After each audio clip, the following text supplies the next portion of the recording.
Bentar. Saya izin share screen dulu. Mas Widodo boleh diubah settingnya. Saya tidak bisa share screen. Hostnya Mas Widodo ya.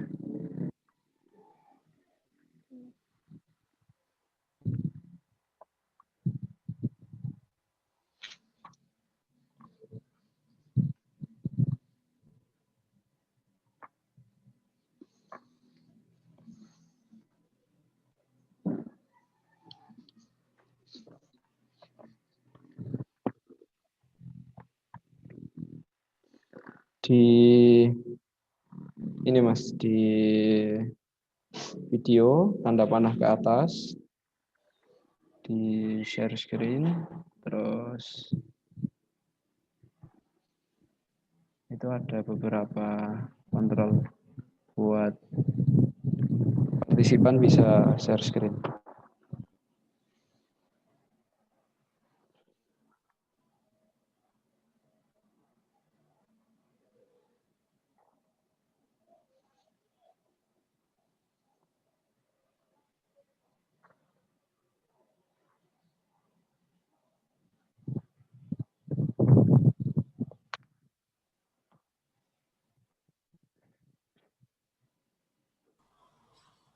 Bisa dicoba, Mas. Sudah bisa? Oh iya.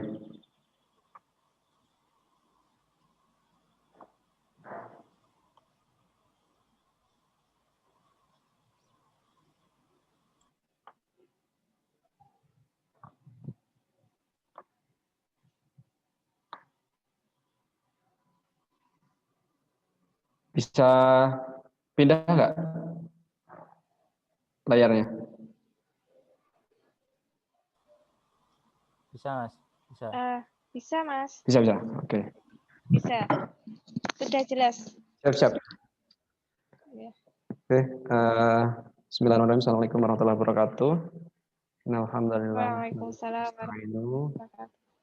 Wa nastaghfiru wa na'udzu billahi min shururi anfusina wa min sayyiati a'malina. May yahdihillahu fala mudilla lahu wa may yudlil fala hadiya lahu. Asyhadu an la ilaha illallah wa la syarika lahu wa asyhadu anna Muhammadan abduhu wa rasuluhu la nabiyya ba'da. Teman-teman yang siang ini berbahagia dan insyaallah mendapat karunia oleh Allah Subhanahu wa taala karena pada hari ini kita masih diberi nikmat yang begitu banyak, bahkan jauh lebih banyak nikmat yang tidak bisa kita hitung daripada nikmat yang hari ini sering kita hitung tiap hari begitu. Dan kadang-kala kita bahkan lupa dengan nikmat yang setiap hari kita dapatkan sekalipun kita tidak memintanya begitu. Nah, itulah yang kemudian kita mencoba merenungi kembali apakah sehari-hari, apakah setiap waktu kita sudah memikirkan bagaimana kemudian Allah Subhanahu wa taala memberikan nikmat itu kepada kita dengan secara cuma-cuma tanpa mengharapkan imbal balik ataupun bayaran bahkan menagihnya begitu. Nah, kira-kira begitu. Selain itu, kita juga perlu mensyukuri bahwa hari ini kita masih dijaga oleh Allah Subhanahu wa taala dalam semoga teman-teman di Wonogiri juga sehat ya. Katanya Wonogiri jadi klaster COVID paling banyak ya di Jawa Tengah ya? Iya, Mas. Oh iya, kok bisa gitu? Gimana ini ceritanya? Saya belum update. Kurang ya itu, Mas. Saya sih dengar kemarin habis rapat itu kan, Mas ya. Ini kan ada pilkada ini kan. Nah, ada disuruh tes swab itu loh, Mas. Kalau targetnya Pak itu kan 1 juta. Nah, kalau belum dapat 1 juta, kita masih terus ngadain dan harus benar-benar diadakan kayak gitu, dipositifkan. Karena kalau ada kan bantuan otomatis datang gitu. Terus bisa buat kampanye. Ya biasalah, Mas. Mungkin Mas Izudin sudah paham sendiri kan ya. Karena ini masih adik-adik rohis gitu. Ya, ya. Ya intinya teman-teman bisa jaga kesehatan dalam kondisi seperti ini. Karena hari ini adalah masa-masa di mana masyarakat Indonesia sedang diuji, begitupun juga anak mudanya gitu ya. Jadi walaupun kondisinya mungkin harus sekolah dengan daring, harus belajar tanpa ruang kelas dan bertatap muka, kita masih menanamkan semangat, pun juga masih menanamkan cita-cita yang pernah kita targetkan supaya kita tetap menjaga gerak kita untuk mencapai itu semua begitu. Dan hari ini juga insya Allah diminta Mas Widodo untuk sharing ke teman-teman. Ini rata-rata kelas berapa? Kelas 10 11 ya? Iya Mas, Mas kelas Widodo. 10 Oh dan ya. 11. Mas Widodo kelas berapa? Kelas 12 Mas. Oh, kelas 12. Udah mau lulus ya insya Allah ya?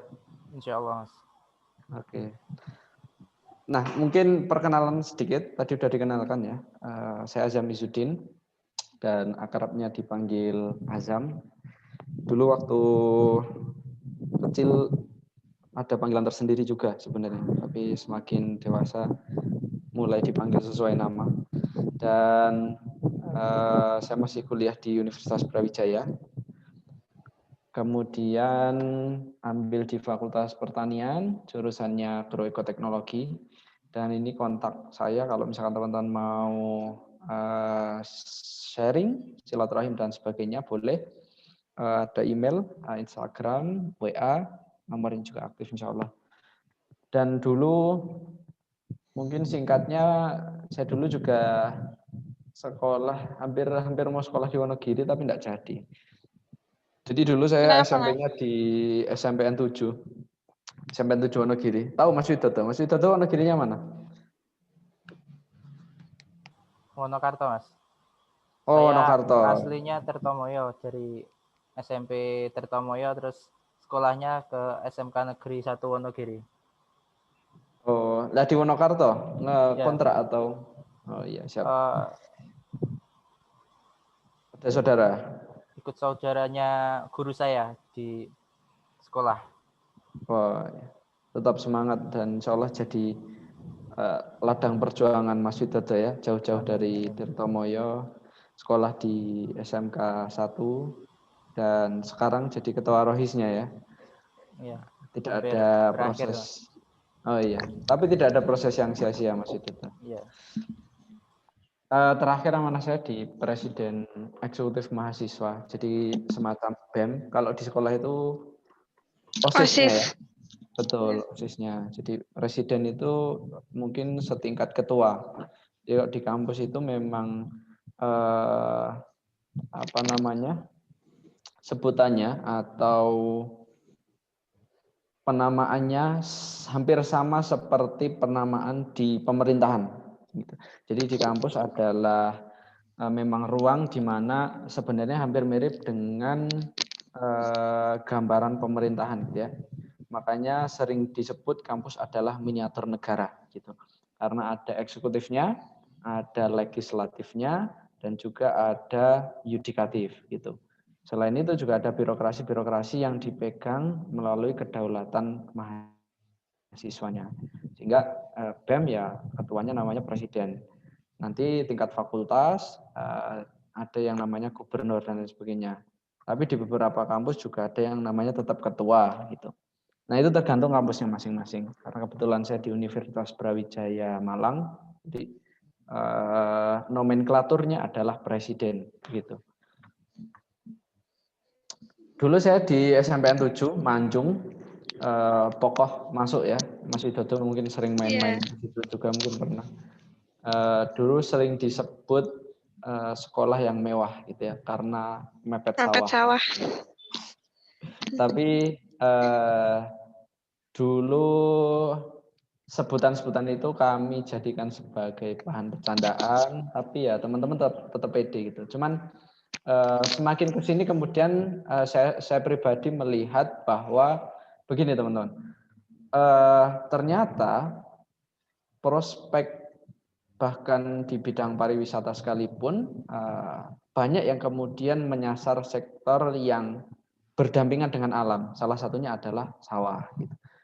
Karena kaitannya dengan hal ini, banyak yang kemudian masyarakat di pelosok, di desa dan sebagainya berekspektasi bahwa kota adalah peradaban yang maju gitu. Tetapi masyarakat kota semakin ke sini semakin mencari ketenangan yang kemudian diperoleh di pedesaan gitu.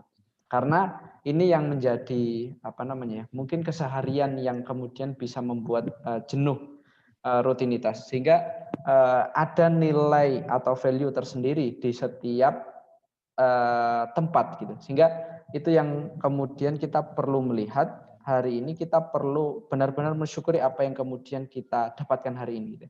Jadi bahasane ojo meri karo liyane gitu. Ojo terlalu penginan karo sing omongi uang. Nah, kira-kira gitu. Sehingga apa yang kita dapatkan itu sebenarnya punya value. Bagaimana kemudian kita bisa mengolahnya begitu. Ini mungkin beberapa tadi pengalaman di organisasi, karena hari ini kita bicara tentang organisasi, lebih tepatnya teman-teman katanya mau sedang reorganisasi ya. Ini ada recordnya ya kayaknya Mas Widodo ya. Nanti boleh di-share aja ke teman-teman yang mungkin berhalangan hadir gitu. Ya. Biar bisa di-play. Saya termasuk orang yang sebenarnya tidak aktif di organisasi di masa SMP gitu. Jadi jangan terlalu berkecil hati teman-teman yang pernah merasa terlambat untuk belajar organisasi. Karena saya di SMP itu tidak ikut apa-apa, ya sebatas sekolah, pulang gitu ya, ngerjain tugas, belajar gitu. Kira-kira gitu, biar kelihatan pintar. Kemudian selama SMP lulus, ya alhamdulillah waktu itu saya dapat nilai UN terbaik satu sekolah keempat sih kalau nggak salah ya, lupa saya. Masya Allah, keren-keren. Ya, itu jadi prestasi karena nggak ikut organisasi mungkin ya. Tapi pengalaman itu juga sebenarnya menjadi pengalaman saja kalau kita tidak kemudian untuk terus belajar gitu. Sehingga waktu lulus dari SMP, saya merasa bingung menentukan arah. Kira-kira sebenarnya setelah itu mau kemana gitu ya. Setelah ini mau ngapain, setelah ini mau jadi apa gitu. Dan akhirnya banyak pertimbangan yang kemudian saya kumpulkan untuk dijadikan keputusan gitu. Dan kira-kira akhirnya singkat cerita dari banyak pilihan-pilihan saya memutuskan untuk melanjutkan sekolah di Solo gitu. Jadi di jenjang SMK jurusannya Teknik Komputer Jaringan. Kemudian ya merantau gitu ya. Jadi itu pertama kalinya saya jadi anak rantau, langsung berangkat, intinya pisah dengan orang tua tanpa ada pemanasan lah. Sebelumnya nggak pernah pergi-pergi tanpa meninggalkan rumah dan lain sebagainya. Tapi itu jadi bekal di mana saya harus belajar untuk hidup dan menghidupi orang lain, kira-kira gitu. Karena waktu di SMK saya juga bertemu dengan orang-orang yang kira-kira senasib sepenanggungan gitu ya. Jadi sekolah saya itu sekolah yang gratis, didanai oleh Yayasan Solo Peduli, dan akhirnya teman-temannya itu dari banyak daerah gitu. Dan di situ pula akhirnya saya mengenal orang yang benar-benar baru semua, nggak ada yang kenal sama sekali. Kemudian tinggal di satu asrama, dan di situ juga kami belajar untuk berkomunikasi dari hati ke hati. Nah, kira-kira gitu. Nah, di SMK saya pun juga tidak terlalu banyak aktif di organisasi. Mungkin jenjangnya sama kayak teman-teman yang sekarang di SMKN 1 Wonogiri. SMK itu yang pertama kali menjadi rumah bagi saya di organisasi ini adalah di Pramuka. Gitu. Jadi makanya di sini tuh saya dulu jadi kerani 1 di Dewan Ambalan di Pramuka. Jadi ya alhamdulillah waktu itu pertama kali belajar, tapi umumnya lancar-lancar karena ngerasa sama-sama belajar gitu. Dan saya dijadikan kerani itu karena sekedar tulisan saya bagus saja gitu. Jadi sebenarnya nggak tahu tentang administrasi, tapi karena tulisannya bagus, teman saya iseng nyodorin nama saya, akhirnya jadi Kerani 1. Nah, kira-kira gitu. Keisengan teman-teman saya yang akhirnya menjadikan saya belajar sampai hari ini. Nah, kira-kira gitu. Nah, mulai dari pramuka itu akhirnya dulu waktu SMK itu saya tipe orang yang sebenarnya tukang kritik ya. Tukang kritik, kritis, dan lain sebagainya.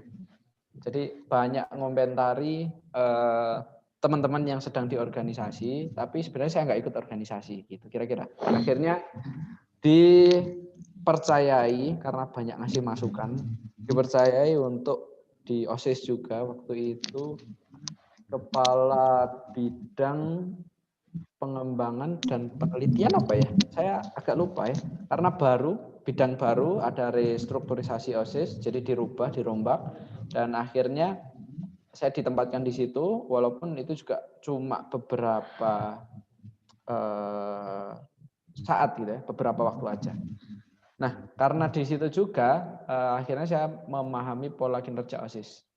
Jadi waktu itu sebenarnya ada teman saya yang benar-benar aktif di organisasi dan saya juga agak menyayangkan kenapa dulu saya tidak aktif dari sejak SMK gitu. Itu catatan pentingnya. Karena pada akhirnya setelah di kampus saya menemui orang-orang yang bisa banyak memunculkan karya, gagasan, gerakan.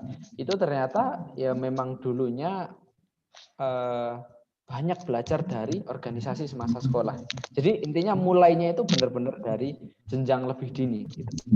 Dan itu menjadi pengingat saya bahwa dulu teman saya di SMK itu juga banyak.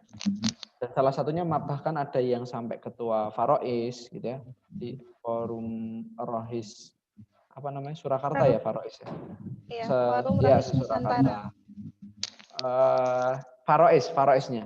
Jadi Faroisnya itu ketua Farois Surakarta dan dia juga jadi ketua Fornusa. Nah, Fornusa tingkat Jawa Tengah. Jadi ketua Farois itu forum Rohis Surakarta.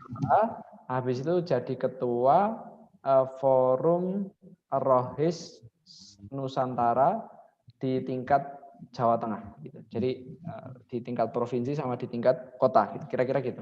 Saking sibuknya dan lain sebagainya. Tapi jejaringnya benar-benar banyak gitu. Itu dulu teman saya sampai aktif di situ. Ada juga teman saya yang aktif di Pramuka sampai ikut di Bayangkara. Dulu jenjangnya memang sampai laksana kalau nggak salah, saya lupa setelah itu lanjut atau enggak. Tapi di situ akhirnya memperlihatkan bahwa banyak teman-teman saya ingin berproses dan itu yang kemudian memacu saya selama saya kemudian masuk di kampus, artinya saya punya sebuah ruang atau dimensi baru untuk saya bisa berproses lebih banyak, di mana saat itu juga teman-teman saya pasti punya ruang atau medium lain untuk belajar. Nah, disitulah kemudian kita saling berfastabiqul khairat gitu. Kalau selama di kampus saya sering banyaknya di BEM sebenarnya, tapi pertama kali di Malang itu saya kontak-kontakannya dengan Rohis itu. Jadi saya berangkat ke Malang itu nggak punya saudara, nggak punya kenalan siapapun, berangkatnya juga H-1 waktu mau ospek. Jadi berangkat ke sini, saya nggak tahu tempat tinggalnya di mana karena saya memang belum nyari. Cuman ada salah satu teman yang sudah di sini, tapi saya nggak punya kenalan lain, kira-kira gitu. Nah, saya langsung cari relasi. Waktu perjalanan kontak ini, dapat kontaknya si B diarahkan ke si C diarahkan ke D. Nah, akhirnya disitulah saya ngontak ke ketua Rohisnya Fakultas Pertanian di Universitas Brawijaya. Nah, waktu itu langsung dapat kontaknya, namanya Mas Fitrah. Nah, kontak di situ, diarahkan ke sini. Nah, saya tiba pertama kali di Malang itu di kontrakannya ketua Rohis waktu itu. Jadi setelah itu kemudian jejaringnya mulai dari situ. Ikut Rohis, ikut badan eksekutif mahasiswa, kemudian ikut komunitas, ikut lain sebagainya.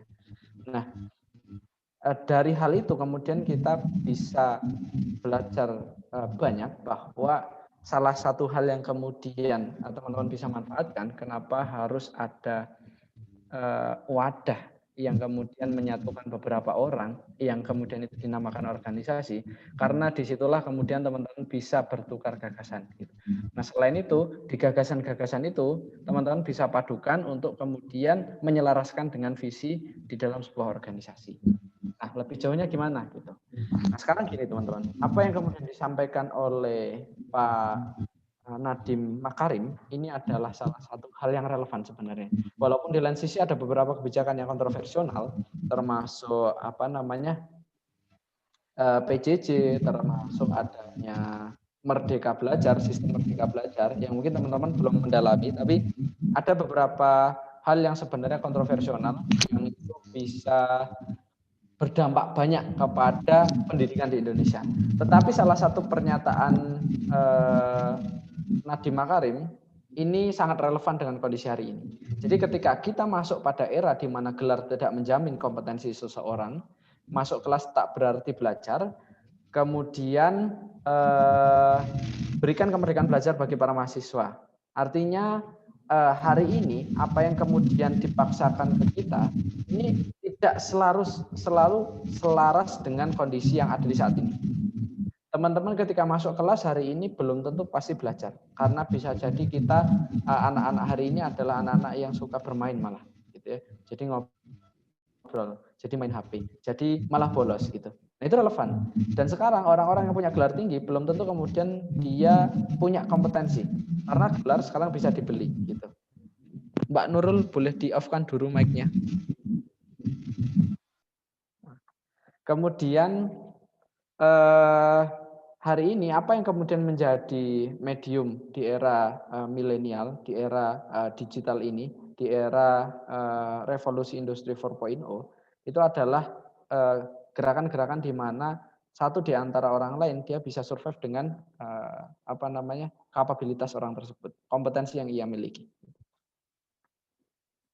Nah, ini salah satu hal yang kemudian disampaikan oleh salah satu tokoh perubahan dan pembinaan leadership di Malang. Jadi anak muda harus berpikir besar dan mencoba langkah yang besar. Resiko besar selalu perlu opportunity dan sumber daya yang besar. Perlu kerja keras dan goal yang besar.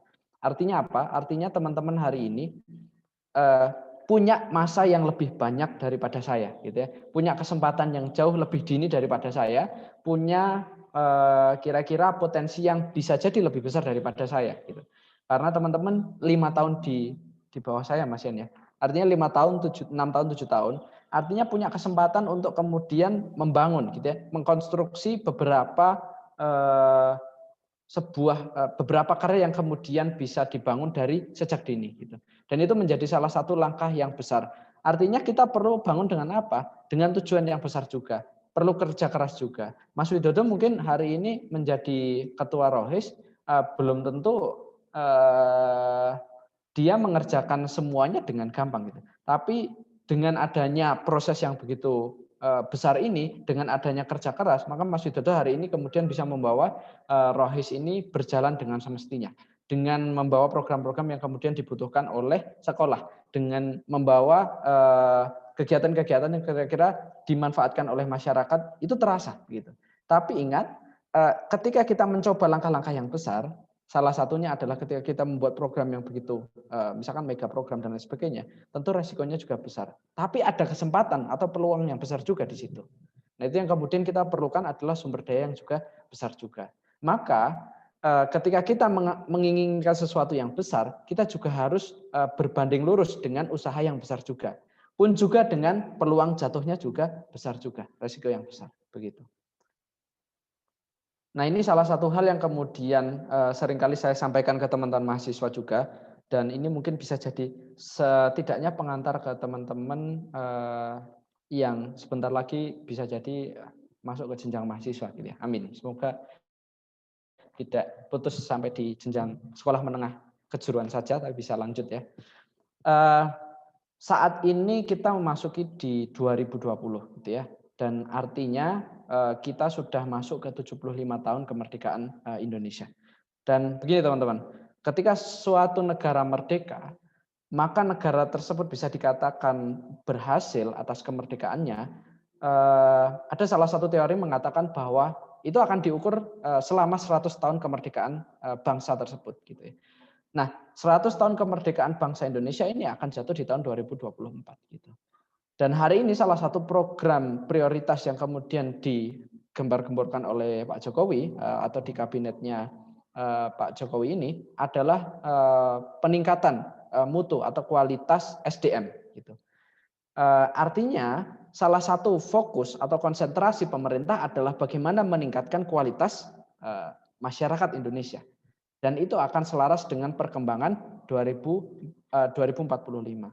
Apa yang akan terjadi sebenarnya gitu ya. Jadi begini. Tahun 2045 inilah yang kemudian dikatakan masa-masa Indonesia emas gitu. Mungkin ada yang sudah pernah dengar, ada yang mungkin baru dengar sekarang. Masa-masa Indonesia emas ini adalah masa-masa puncak kejayaan Indonesia atau suatu negara. Yang kemudian ini termasuk tolak ukur di 100 tahun kemerdekaan sebuah bangsa. Dan ini juga bertepatan dengan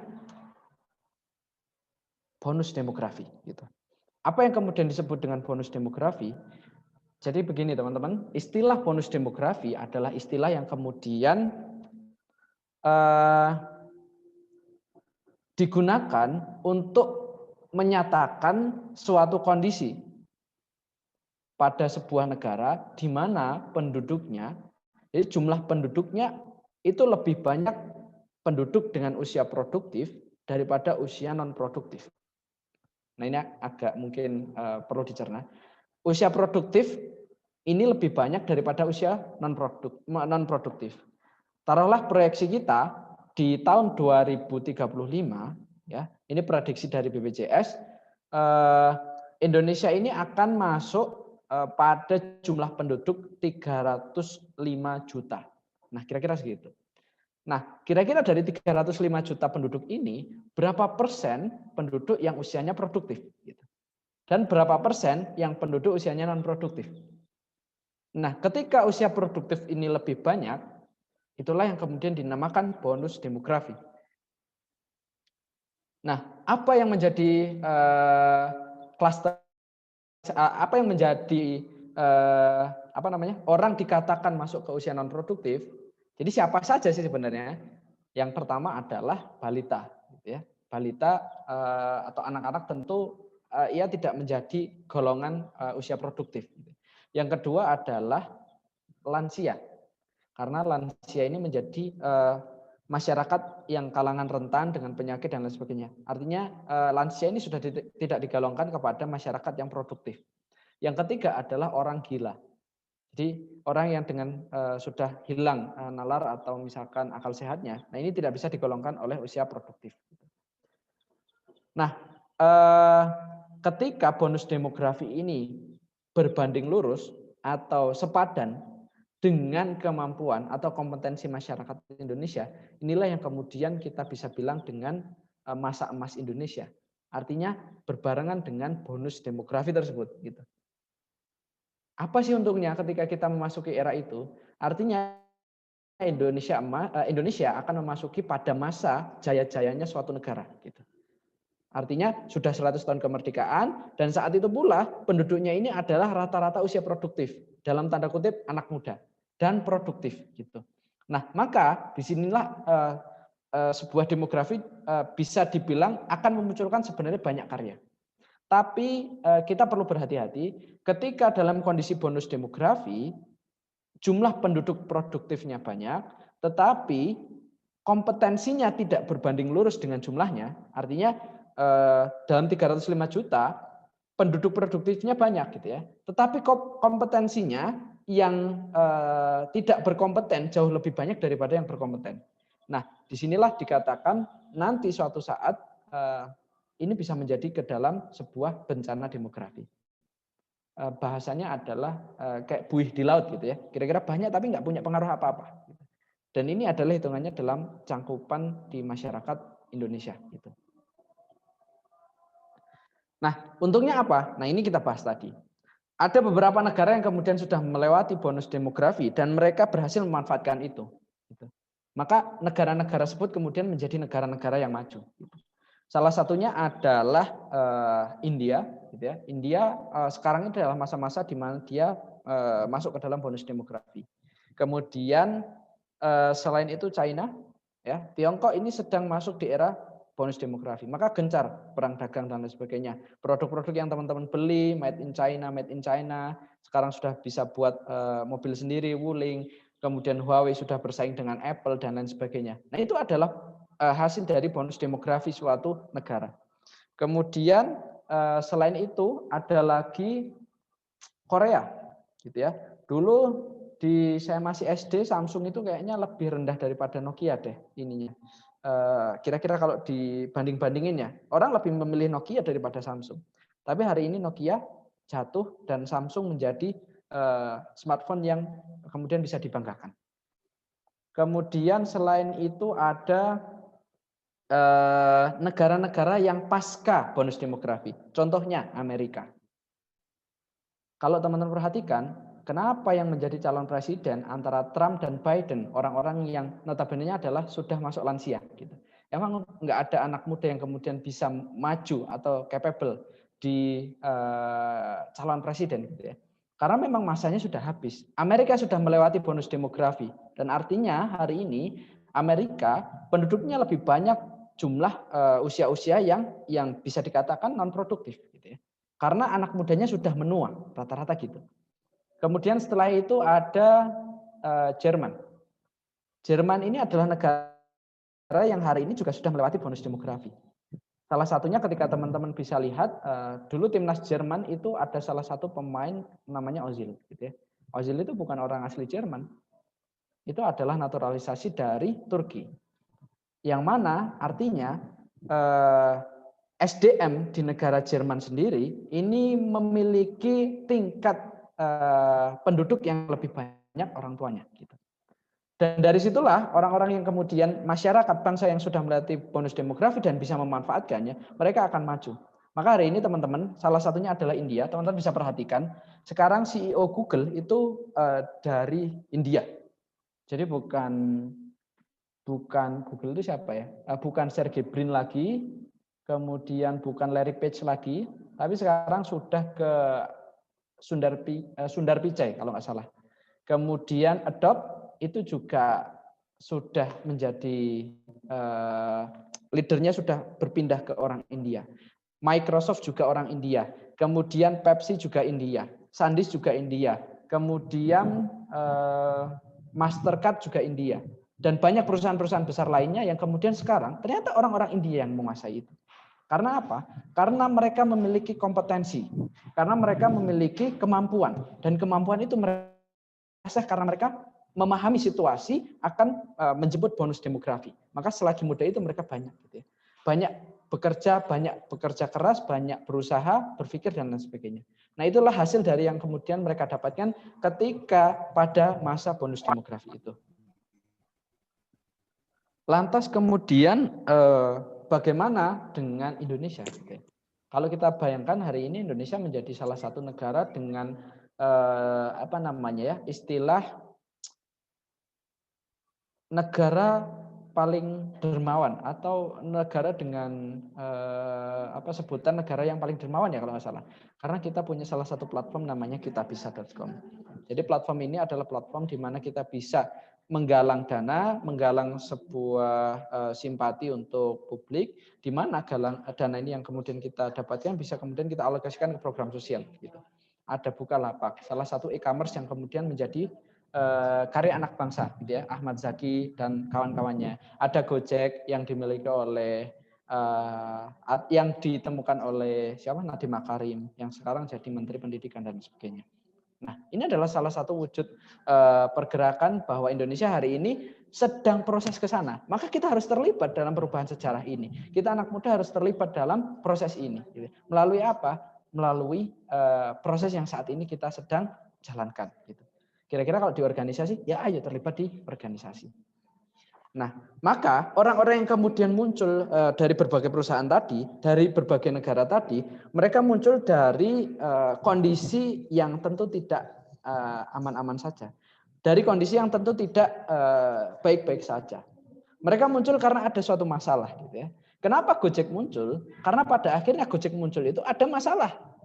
di suatu kampung, di suatu kota, bagaimana caranya kita bisa memunculkan moda transportasi yang itu bisa terkoneksi, yang itu memudahkan penumpang dengan membuka jaringan driver dan lain sebagainya, lapangan pekerjaan, akhirnya muncul itu.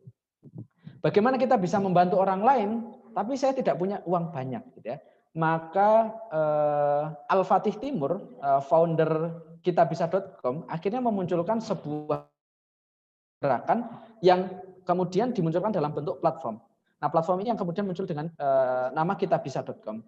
Dan kitabisa.com ini adalah sebuah platform yang bisa mengakomodir jutaan bahkan miliaran dana untuk apa? Untuk kegiatan sosial. Dari mana saja? Dari empati atau kedermawanan orang-orang Indonesia, gitu ya.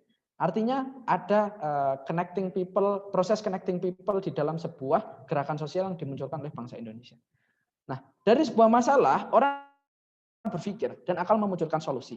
Nah, disitulah kalau bisa dibilang beberapa waktu lalu saya mendapatkan salah satu insight bahwa real leader adalah ia yang akan muncul pada saat crisis moment, hadir dengan aksi nyata dan solusi. Maka disitulah orang-orang yang benar-benar menjadi pemimpin, dia tidak akan bersembunyi di dalam kondisi yang kira-kira mendesak, tertekan dan lain sebagainya. Maka saat-saat seperti itulah pemimpin sejati dia akan muncul dan membawa solusi. Nah, lantas bagaimana hari ini kemudian kita bisa memperhatikan sebuah kondisi, masalah, dan kemudian kita akan muncul gitu ya dari proses berpikir yang kemudian kita lakukan. Nah, salah satunya adalah critical thinking gitu ya. Berpikir kritis ini menjadi salah satu jalan bagaimana kita akan memutuskan sesuatu. Waduh, ini sepertinya ada yang sedang coret-coret. Nah, saya mengambil salah satu istilah kepemimpinan dari salah satu profesor di Eropa, Prof. Veron Penis, bahwa kepemimpinan adalah fungsi dari mengenal diri sendiri. Gitu ya. Jadi artinya bagaimana teman-teman ini mengenal diri kalian sendiri itu adalah proses di mana hari ini kita mulai berproses dengan kepemimpinan. Gitu. Kemudian poin yang kedua adalah memiliki visi yang dikomunikasikan dengan baik. Maka Mas Widodo ketika menjadi seorang ketua Rohis, visi Rohisnya di periode ini apa? Dan kemudian dikomunikasikan ke pesertanya, ke anggotanya seperti apa? Nah, kira-kira itu yang kemudian melandasi bagaimana kepemimpinan itu juga akan diuji. Karena organisasi ini terbentuk adalah wadah orang-orang yang kemudian berkumpul. Karena apa? Karena kesamaan pandangan, kesamaan tujuan. Nah, tujuan itu yang kemudian dirancang menjadi sebuah visi. Visi itulah yang kemudian akan diimplementasikan melalui perincian visi yang disebut misi. Langkah-langkahnya seperti apa? Gitu. Misi itu yang kemudian akan diturunkan lagi menjadi program. Gitu. Nah, itu yang kemudian menjadi suatu langkah-langkah bagaimana kita mengkomunikasikan sebuah visi, tujuan, pandangan yang kemudian baik diterima oleh anggotanya. Gitu. Kemudian selanjutnya, yang ketiga adalah membangun kepercayaan di antara rekan kerja. Ketika seorang pemimpin memimpin sebuah organisasi, bagaimana ia akan membangun kepercayaan? Itu menjadi salah satu prinsip di antara 4 prinsip kepemimpinan. Dan yang keempat adalah mengambil tindakan efektif dari potensi. Jadi potensinya seperti apa? Maka tindakan itu yang kemudian dimunculkan gitu ya melalui tindakan-tindakan yang efektif untuk keputusan, untuk sebuah tindakan nyata gitu ya. Salah satu contoh adalah foto di sini. Ini bukan foto Prof. Veron Penis, tapi ini adalah foto dari tokoh Islam yang mana di dalam sebuah hadis, dalam sebuah bisyarah Nabi, ia dikatakan adalah akan ada suatu masa ketika Konstantinopel akan jatuh pada suatu kaum gitu ya, yang mana ketika masa itu akan dipimpin oleh sebaik-baik pemimpin gitu ya, dan pasukannya adalah sebaik-baik pasukan. Ia adalah orang yang kemudian saat itu memimpin penaklukan Konstantinopel, yang kemudian hari ini teman-teman pasti kenal adalah Muhammad Al-Fatih. Nah, salah satu tindakan nyata yang kemudian diambil Muhammad Al-Fatih di saat peperangan untuk menaklukkan Konstantinopel, ia kemudian memindahkan beribu-ribu kapal dalam satu malam. Bukan melewati lautan, tetapi melewati gunung. Itu adalah suatu tindakan yang kemudian harus diputuskan melalui pandangan. Gitu. Ketika teman-teman tidak mempunyai pandangan itu, maka itu menjadi salah satu hal yang bisa jadi fatal. Tetapi sebelum Al-Fatih pada saat peperangan memutuskan hal itu, sejak kecil Al-Fatih memang kemudian menjadi anak dari seorang sultan yang memang sudah ditanamkan dalam dirinya, ia adalah orang yang kemudian dikatakan dalam bisyarah Nabi yang akan menaklukkan Konstantinopel. Maka Al-Fatih lahir untuk menaklukkan Konstantinopel. Maka dia ketika ia kecil, mulai dari 2 tahun ia belajar politik, mulai dari 6-7 tahun dia kemudian menghafal Quran, mulai dari 17 tahun ia kemudian sudah menguasai bahasa, sudah menjadi seorang gubernur, dan pada usia 21 tahun dia sudah memimpin, sudah menjadi panglima perang untuk menaklukkan Konstantinopel. Maka dari kecil di dalam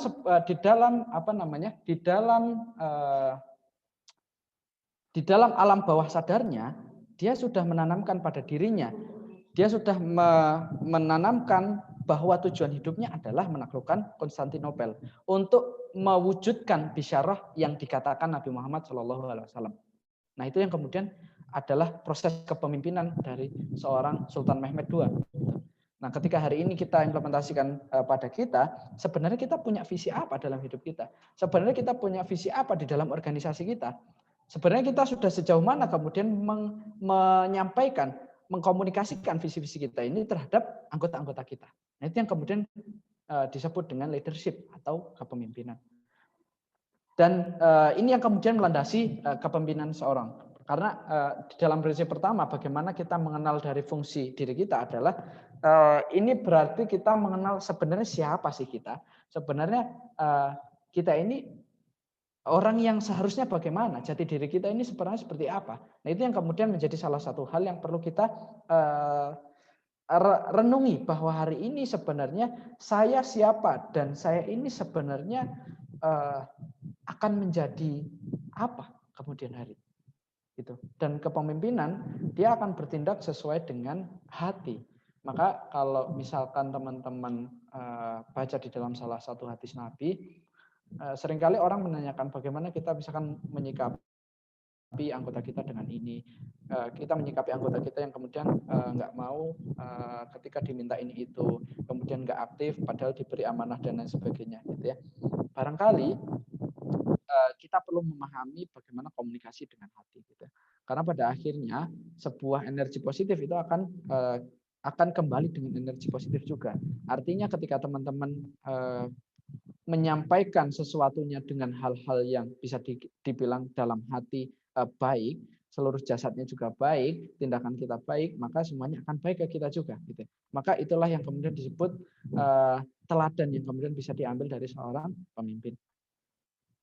Nah, di dalam salah satu buku yang kemudian ditulis oleh Bayu Chandra, yang menyampaikan bahwa salah satu parameter kualitas pemimpin itu bisa diukur adalah melalui 3 hal ini. Yang pertama adalah karakter, yang kedua adalah kompetensi, dan yang ketiga adalah kontribusi. Maksudnya apa? Jadi pemimpin itu akan benar-benar memahami bagaimana rakyatnya, bagaimana kualitas masyarakatnya, bagaimana kemudian dia bisa bertindak dengan hati, itu adalah suatu pola pembentukan dengan karakter. Dan karakter itu tidak bisa dibentuk dalam masa 1 hari, 2 hari, 3 hari. Itu adalah suatu tindakan yang berpola.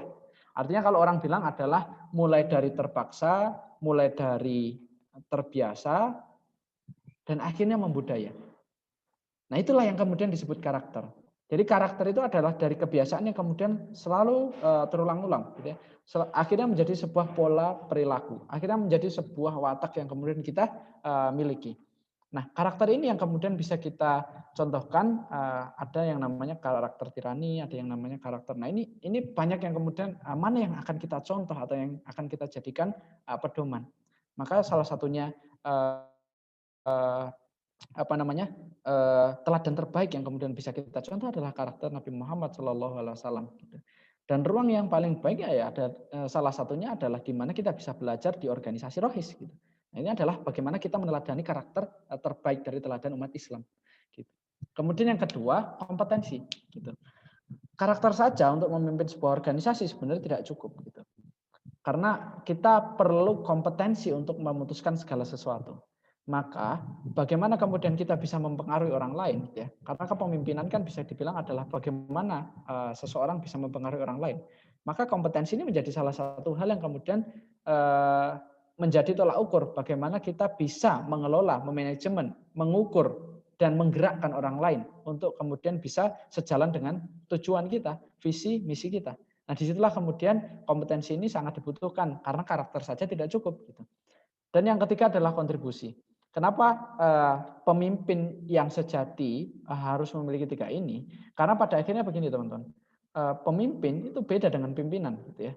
Andai kata seseorang itu tidak mendapat jabatan, dia akan tetap berkontribusi. Nah, itulah yang kemudian seseorang yang memiliki jiwa kepemimpinan.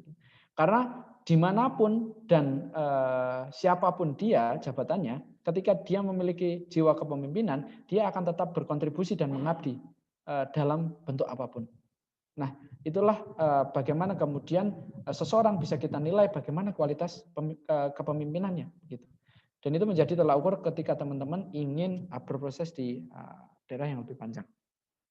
Dan apa sih yang kemudian menjadi alasan kita hari ini perlu belajar banyak di dalam sebuah organisasi, khususnya di organisasi-organisasi yang eksis, terutama di misalkan di Rohis, di OSIS, di BEM, Pramuka dan sebagainya. Gitu.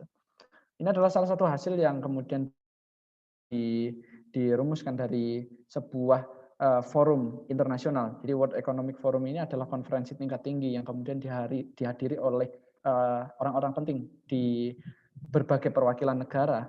Jadi pesertanya kira-kira sekitar 3.000-an orang dan ini adalah forum yang kemudian dihadiri juga oleh sekitar 500-an jurnalis. Jadi artinya sebenarnya sebegitu pentingnya sebuah forum yang akhirnya kita bisa belajar bahwa ada 10 skill yang kemudian kita bisa pelajari yang kemudian berubah dari masa ke masa. Dan ini menjadi salah satu hal yang ketika teman-teman hanya sebatas fokus belajar di dalam kelas, maka teman-teman tidak bisa mendapatkan ini.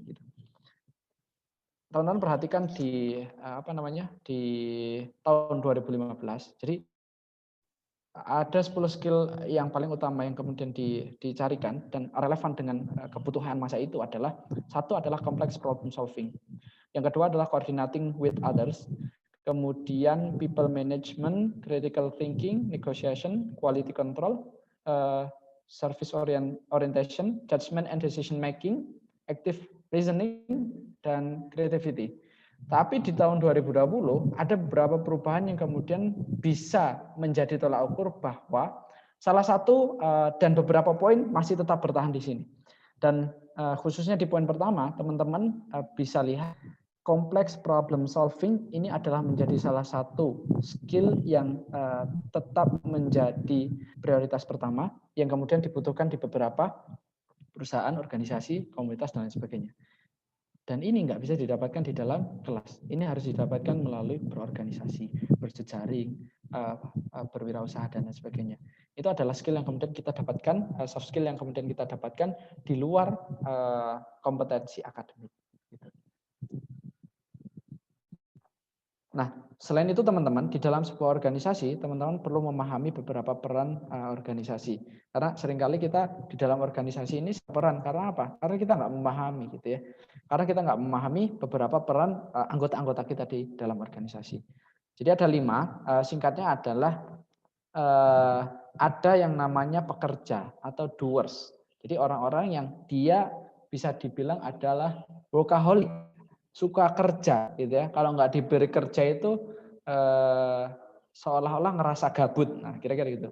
Kalau dia ini dikasih tugas pasti dikerjakan dengan baik. Nah, ini yang kemudian menjadi anggota-anggota yang bisa diklasterisasi, digolongkan menjadi doers, pekerja. Kemudian yang kedua adalah pendobrak, breaker gitu ya. Dia yang kemudian seringkali mematahkan keputusan yang sudah ada, yang seringkali mengkritik keputusan di dalam organisasi, yang seringkali memberikan statement yang kadang nggak sesuai dengan keinginan kebanyakan anggota organisasi karena nggak cocok dan sebagainya.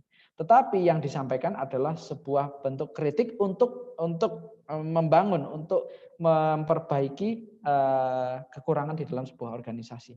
Nah, ini yang kemudian disebut breaker. Kadang-kala kita sering menilai bahwa oh ini pengkhianat, oh ini ini nggak serius ketika berorganisasi dan sebagainya. Nah, mungkin barangkali kita kurang tepat menempatkan dan memperlakukan anggota kita. Yang ketiga adalah promotor. Gitu. Promotor banyak orang atau misalkan di dalam organisasi ini banyak ide, tapi nggak ada yang kemudian mulai merealisasikan, mengeksekusinya. Nah, promotor adalah orang-orang yang ia seringkali punya inisiatif lebih untuk melakukan dari ide-ide yang banyak berserakan. Dan yang keempat adalah penggerak. Nah, selain promotor, penggerak ini adalah orang-orang atau anggota kita yang dalam tanda kutip perlu kita perlu kita berdayakan untuk apa? Untuk menggerakkan anggota-anggota yang lain. Karena seringkali ada program yang kemudian dijalankan di dalam sebuah organisasi, tetapi seringkali organisasi itu hanya berjalan dan dilakukan, bahkan dijiwai oleh beberapa orang gitu. Padahal seharusnya ini bisa diterima oleh seluruh anggota organisasi. Dan yang terakhir adalah pemantik atau trigger. Jadi ada kalanya proses berjalannya organisasi itu kadang-kala nge-freeze atau diam, futur dan lain sebagainya. Akhirnya seolah contoh gini, contoh di dalam kondisi pandemi, organisasi semua berjalan dengan daring. Nah, tidak sedikit, bahkan banyak, bahkan hampir semua organisasi yang tidak siap dengan model daring, maka dia akan beku, gitu ya, atau bisa dibilang mati suri, gitu ya. Nunggu sampai pandemi selesai baru kemudian aktif lagi. Tapi ada juga organisasi yang akhirnya mengubah atau pivot orientasi atau model pergerakannya dengan menyesuaikan kondisi saat ini. Artinya ada transformasi pergerakan di dalam sebuah organisasi. Namun biasanya hal itu nggak terrealisasi ketika tidak ada salah satu orang atau anggota kita yang kemudian mulai memunculkan ide itu. Ya, nggak ada yang memantik untuk ke situ, ya, nggak akan bertransformasi. Nah, itulah yang kemudian menjadi bagian-bagian organisasi yang perlu kita pahami anggota-anggota kita dengan segala kelebihan-kelebihannya dari satu dengan yang lain. Dan yang terakhir, teman-teman sekalian, untuk di dalam organisasi tentu akan ada banyak hal yang kemudian menjadi kendala di satu dan lain hal. Tapi kita perlu belajar bahwa kita ini adalah anak muda yang menjadi harapan masa depan gitu. Kalau yang saya bilang bahwa Indonesia emas, bonus demografi itu ditentukan hari ini. Seringkali saya ngajak hitung-hitungan beberapa teman-teman yang seringkali sharing seperti ini bahwa kalau hari ini kita 75 tahun kemerdekaan, artinya taruhlah bonus demografi itu terjadi di antara tahun 2035 hingga tahun 2045. Ketika teman-teman hari ini usianya 17-18, artinya 15 tahun lagi teman-teman akan berusia 22 gitu. Atau ketika di tahun 2045 di usia 42, teman-teman saat itu akan menemui titik masa-masa kejayaan Indonesia. Nah, yang jadi pertanyaan adalah dari proses 15 tahun hingga 25 tahun dari sekarang, apakah betul bahwa kita sebagai bagian dari golongan masyarakat atau penduduk dengan usia produktif tadi, ini sudah menyiapkan kompetensi dalam menjemput bonus demografi, ataukah kita akan menjadi bagian yang akhirnya menjadi buih di laut tadi, gitu. Dan akhirnya menjadikan Indonesia masuk ke dalam bencana demografi. Ini untuk diri kita. Belum lagi kita bilang kita punya adik lagi, gitu ya. Nah, kita punya tanggung jawab ke adik kita. Lantas sejauh mana kita kemudian bisa mengajak adik kita untuk sama-sama bergerak dan memantaskan diri dan berkompetensi dalam menjemput bonus demografi Indonesia atau menjadi bagian dari generasi emas Indonesia. Gitu. Atau taruhlah saya sekarang usianya 23, maka sekitar usia 38, artinya saya sudah punya anak. Gitu. Lantas bagaimana kemudian saya akan mendidik anak saya nanti dalam mengarungi bonus demografi? Nah kira-kira itu. Nah sekarang hari ini apakah kita sudah memikirkan hal itu? Kalau tidak sekarang, lantas kapan lagi juga? Gitu. Nah, itu yang kemudian menjadi alasan kenapa ketika hari ini ada kesempatan, maka ambillah. Kenapa ketika hari ini ada peluang, momentum, maka terjunlah ke dalam momentum itu. Ketika teman-teman Rohis SMKN 1 Wonogiri sekarang ada momentum bagaimana yang menjadi kandidat pemimpin selanjutnya, maka ambillah posisi itu untuk menempa diri. Gitu ya. Jadilah baja yang bisa menempa baja, jadilah baja yang bisa menempa besi, jadilah kuat untuk menguatkan. Nah, kira-kira ada kata-kata yang kemudian menjadi semangat kita. Gitu. Karena nggak mungkin besi akan menempa besi, pasti baja yang kemudian digunakan untuk menempa besi. Karena nggak mungkin ketika kita akan menguatkan orang lain, sedangkan kita rapuh, kita nggak kuat. Gitu. Nah, itu yang kemudian menjadi alasan bagaimana hari ini kita harus lebih kuat sebelum generasi kemudian lahir. Gitu. Hari ini kita harus menjadi lebih kuat sebelum kita akan menguatkan orang lain untuk menjemput bonus demografi. Dan salah satu hal penting yang kemudian ingin saya sampaikan, salah satu perkataan dari salah satu filsafat, dari seorang filsafat bahwa kemarin saya pintar, jadi saya ingin mengubah dunia. Namun hari ini saya bijaksana, jadi saya mengubah diri saya sendiri. Dua pernyataan ini adalah pernyataan di mana kita belajar bahwa obsesi kita untuk menguasai dunia dengan kecerdasan kita ternyata adalah obsesi yang kemudian bisa jadi akan terjadi namun dengan tidak bijak. Karena pada akhirnya ketika kita akan memutuskan sesuatu dengan kebijaksanaan, maka lebih tepat hari ini kita harus mengubah diri kita sendiri. Dan korelasinya adalah ketika kita mau mengubah diri kita sendiri, maka disitulah kita bisa memulai untuk mengubah dunia.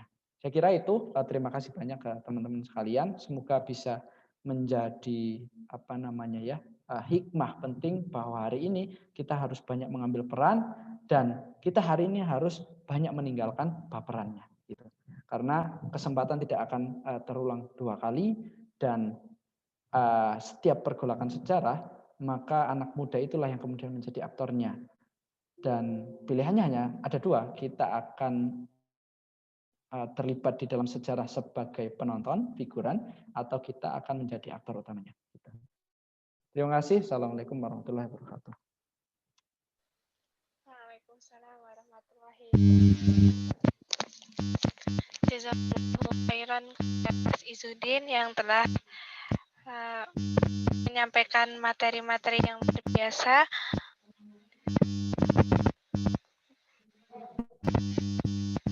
Yaitu bagaimana kita itu yang sebenarnya menjadi seorang pemimpin, ya teman-teman.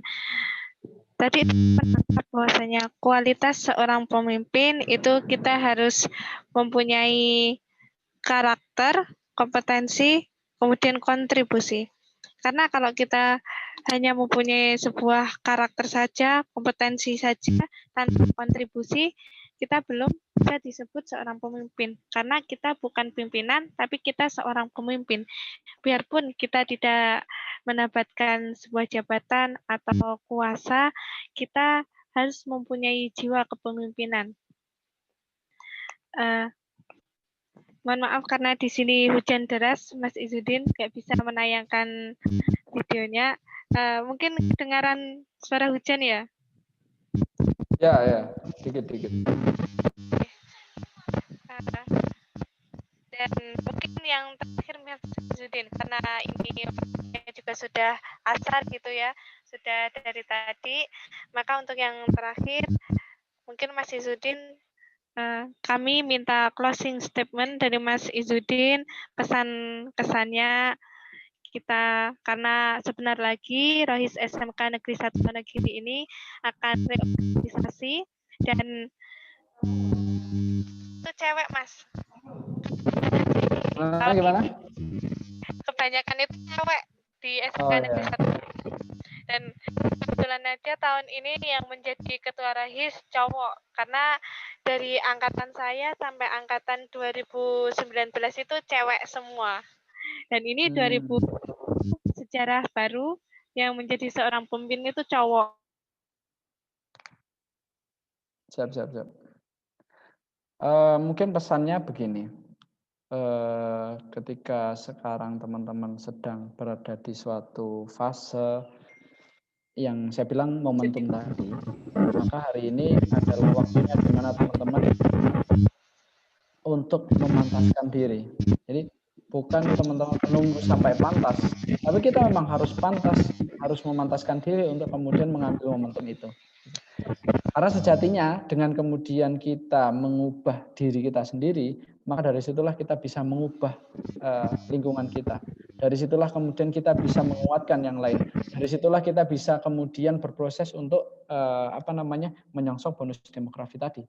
Dan itu menjadi hal yang menurut saya mulia gitu ya. Jadi sekalipun perempuan untuk ketua rohisnya enggak masalah gitu.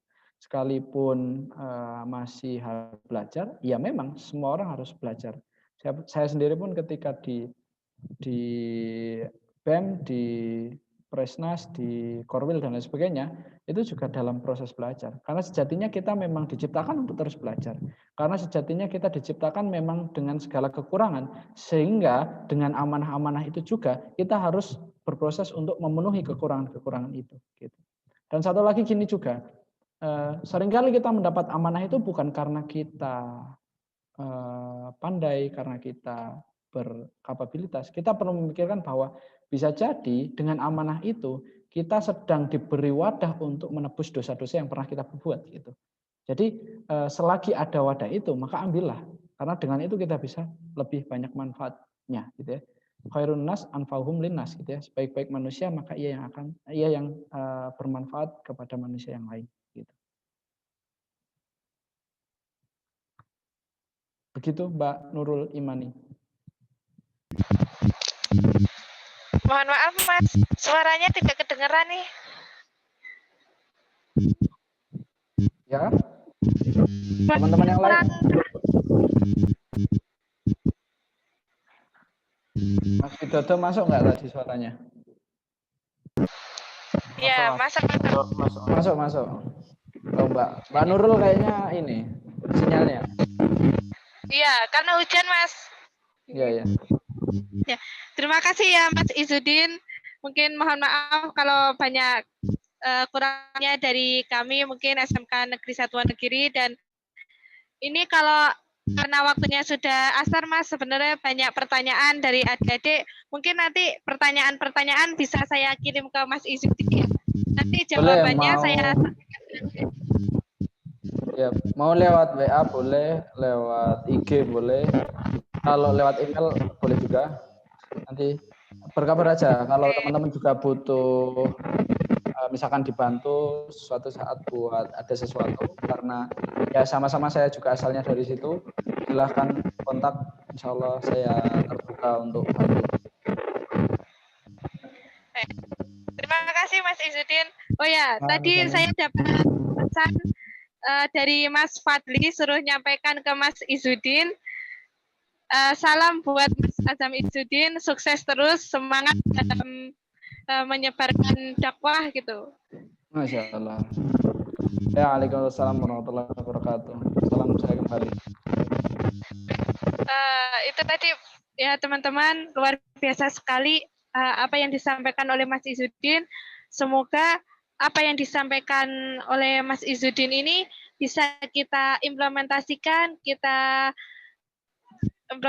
implementasikan di suatu hari nanti, dan semoga Rohis SMK Negeri Satuan Negeri ini menjadi organisasi yang didambakan oleh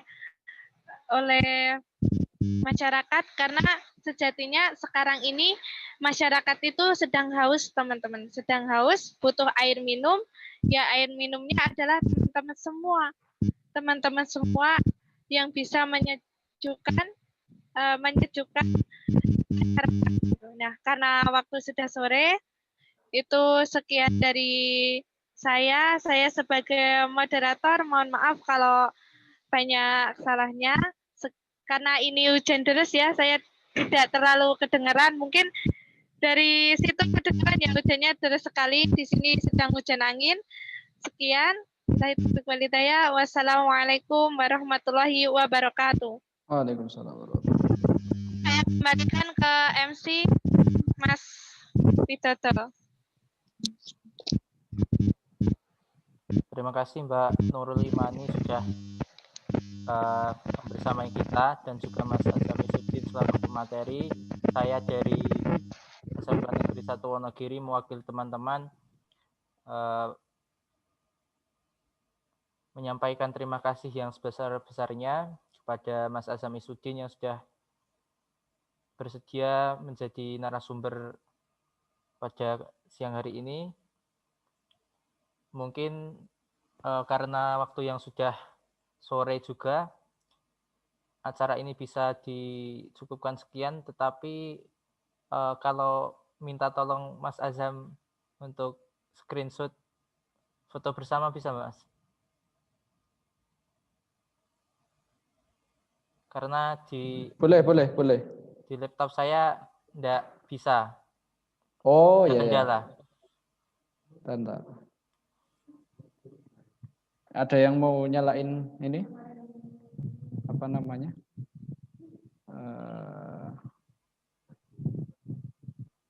Nyalain video, kamera mungkin. Kamera. Nah, kalau ada dinyalain dulu. Kalau enggak ada saya screenshot. Silakan yang mau open kamera bisa. Mas Widodo, mungkin mau nyalain? Oke. Nah, ini ya, ambil ya.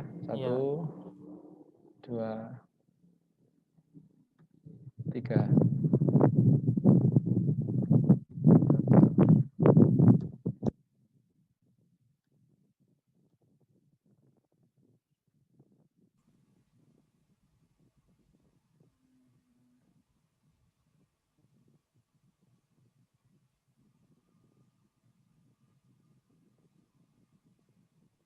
Lagi? Sudah, Mas, kalau sudah beberapa slide nih. Lagi ya, 1, 2, 3. Oke, cukup. Ya, terima kasih Mas sudah mau membantu men-screenshot. Mungkin karena sudah sore, kita akhirkan sekian ya acaranya, dan mohon maaf bila selama menjadi pembawa acara dari awal sampai akhir tadi banyak kekurangannya, dan semoga apa yang disampaikan Mas Azam menjadi penyemangat, motivasi buat kita untuk bisa menjadi pemimpin minimal untuk diri kita sendiri. Amin ya rabbal alamin. Saya tutup, boleh juga mendahului live meeting. Jazakumullah khairan khasiran. Wassalamualaikum warahmatullahi wabarakatuh. Waalaikumsalam.